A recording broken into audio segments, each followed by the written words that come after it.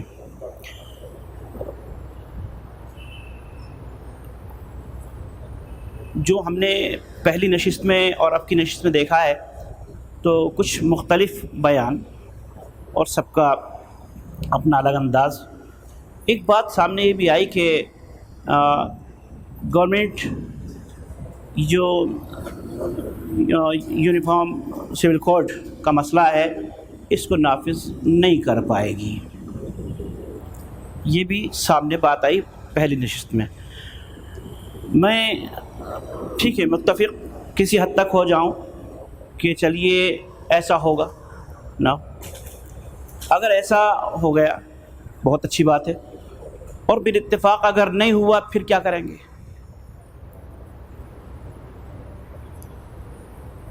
ابھی کسی کو خبر ملے یا کوئی زیارت پہ جا رہا ہے یا کہیں باہر کا سفر کر رہا ہے اور اس کو پتہ چلے کہ یہاں ہندوستان میں آپ کی گرمی ہے، لیکن آپ جب تہران پہنچیں گے تو وہاں بہت سرد موسم ہے، تو وہ کیا انتظام کر کے لے کے چلے گا؟ وہ اس گرمی کے موسم میں سردی کے کپڑے رکھ کر چلے گا۔ حفظ ما تقدم کے تحت وہ اپنا انتظام کر کے چلے گا۔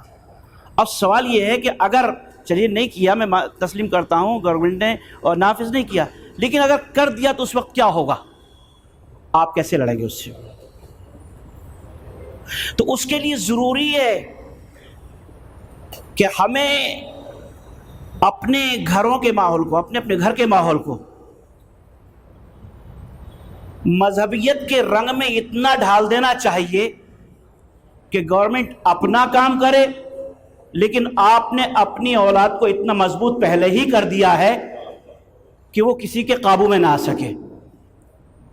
اس کے لیے ضروری ہے ہر ترقی کے لیے ایجوکیشن،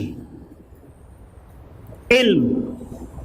محرم قریب ہے، گزارش ہے آپ حضرات ممبر تک رسائی ہوگی سبھی کی، ابتدا میں زیادہ نہیں، ابتدائے کلام میں، ابتدائے تقاریر میں اپنی 5 منٹ ایجوکیشن پہ بولیں کم سے کم، قوم کو ہی دیا جائے۔ مگر یہ علم، ایجوکیشن بے شک اس سے ترقی ہے، اور یہ ترقی کی ایک تیز رفتار گاڑی کا نام علم ہے، لیکن یہی علم جب اس گاڑی میں سوار ہوتا ہے انسان، تو ہم نے ایسا بھی دیکھا ہے کہ 16 دسمبر تھی، 2012 یہی دہلی تھی, نربھیا کانڈ ہو گیا. وہ اسی ایجوکیشن کی, علم کی تیز رفتار گاڑی پر سوار تھے, تو آخر یہ ایسا کیوں ہوا؟ اسٹوڈنٹس تھے نا, اس کا بھی ایک سبب ہے. چونکہ وہ علم کی تیز رفتار گاڑی پر تو سوار ہو گئے تھے, مگر مذہب کے بریک لگانا بھول گئے تھے. تو ایجوکیشن تو ہو, لیکن اپنے بچوں کو مذہبی اعتبار سے اپنے گھر کے ماحول کو اتنا مضبوط کر دیجئے کہ دنیا کا ایجوکیشن, دنیا کے دوسرے رفتار, دنیا کا رنگ ان پر چڑھنے نہ پائے. بس میری گزارش یہی ہے کہ ایجوکیشن بہت ضروری ہے, بہت ضروری ہے تعلیم, خواتین کے لیے بھی, مردوں کے لیے بھی, مگر ساتھ ساتھ یہ ہے کہ مذہب کی بنیاد مضبوط ہونی چاہیے. وآخر دعوانا ان الحمدللہ رب العالمین.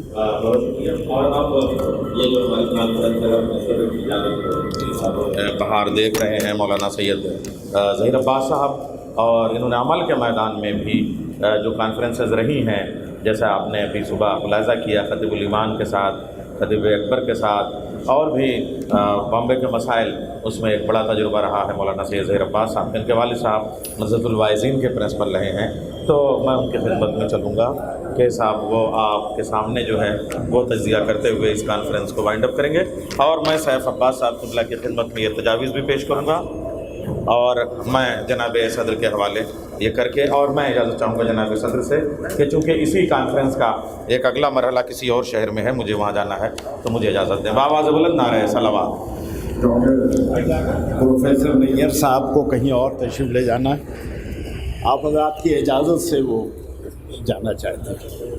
کیا کریں بھیا اس کو؟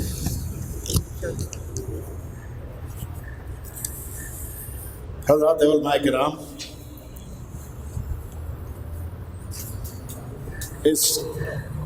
اب میں یہ لفظ استعمال کروں تو غلط نہ ہوگا, عظیم الشان کانفرنس کا دوسرا دور بھی الحمدللہ بہت کامیاب رہا, اور سب سے خوبصورت بات جو رہی صبح سے آج تک, اور آپ سب اس کے گواہ ہیں, کہ کبھی ایسا ہوتا ہے جیسے تقاریر میں ہم لوگ کرتے ہیں, آیت کچھ, موضوع کچھ, بیان کچھ, اور یہ اتفاقات اس قسم کے کانفرنسز میں بھی ہوئے ہیں. لیکن الحمدللہ ابتدا تا انتہا گفتگو موضوع پر ہوئی ہے, یہ سب سے بڑی کامیابی اس کانفرنس کی ہے.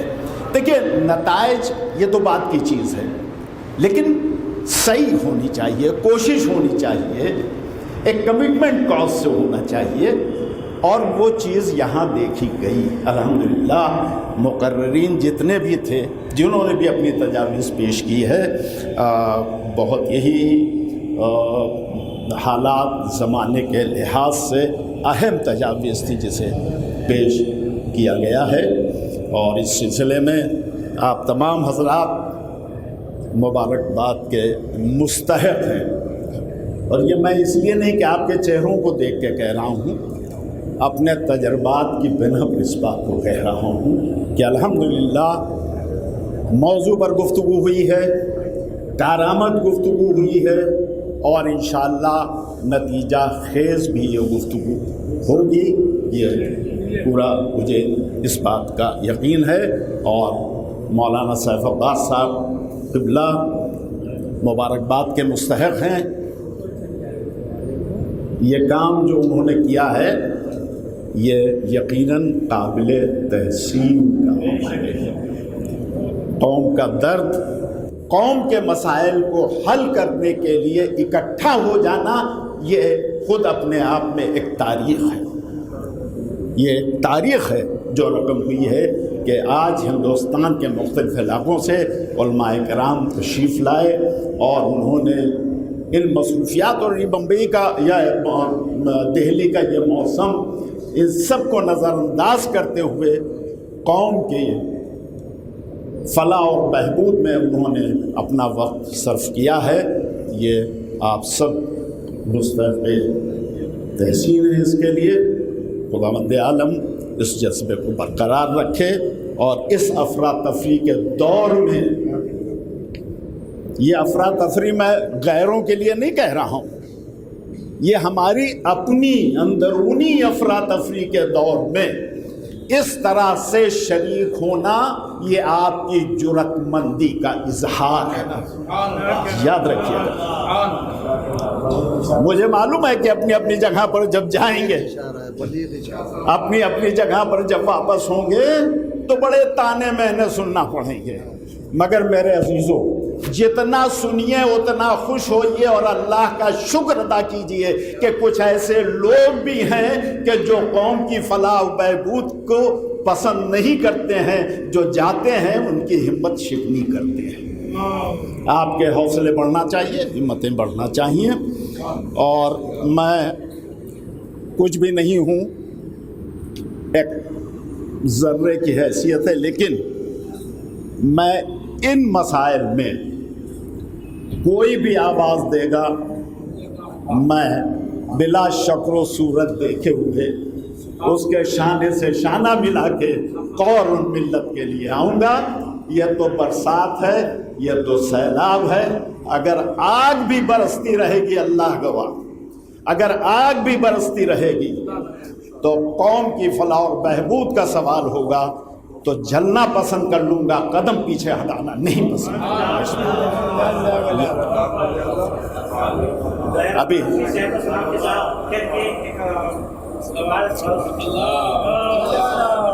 نہیں، ہمارے تمام علماء کی صحت و سلامتی، تمام شرکاء کانفرنس کی صحت و سلامتی کے لیے بآواز بلند ایک صلوات پڑھیں۔ بہت اچھی تقاریر ہوئی ہیں، خود جمال حیدر صاحب کے تقریر جو انہوں نے باہمی اختلافات کے سلسلے میں کہا کہ بھائی علی کے چاہنے والوں میں اختلاف نہیں ہونا چاہیے۔ اختلاف تو بنی امیہ والوں کے یہاں تھا، علی کے میثم، مقداد، ان لوگوں میں کوئی اختلاف تھا؟ علی کے چاہنے والے تھے۔ اور اگر ہو بھی جاتا ہے تو ذرا سا وسعت قلبی کا مظاہرہ کیجیے بھائی، ذرا سا دل کو بڑا کر لیجیے اور تھوڑا سا قوت برداشت کو بڑھا لیجیے۔ اگر ہم اپنی قوت برداشت کو بڑھا لیں تو انشاءاللہ ہمارے سارے مسائل حل ہو جائیں گے۔ بھائی ایسا کون سا مسئلہ ہے؟ پھر جناب اس کے بعد ڈاکٹر سلمان رضوی صاحب کی بھی بہت اچھی تقریر ہوئی اس سلسلے میں، نادر علی صاحب نے بھی بہترین تقریر، اور خاص کر علم پر، اور ہے بھی، ہونا بھی چاہیے، اسے ترجیح دینا چاہیے دوسری چیزوں پر۔ پھر اس کے بعد جناب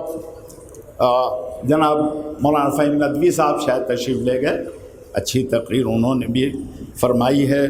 جناب علی حیدر صاحب راجستھان سے تشریف لائے، تعلیم اور حکومت میں نمائندگی، ان دو موضوعات پر اچھی باتیں کہی۔ قمر صاحب نے بہت اچھی بات قمر صاحب آپ نے کہی ہے، میں اگر 2 منٹ اجازت دیجیے آپ کو، یہ مسئلہ میرے سامنے دلی میں آیا۔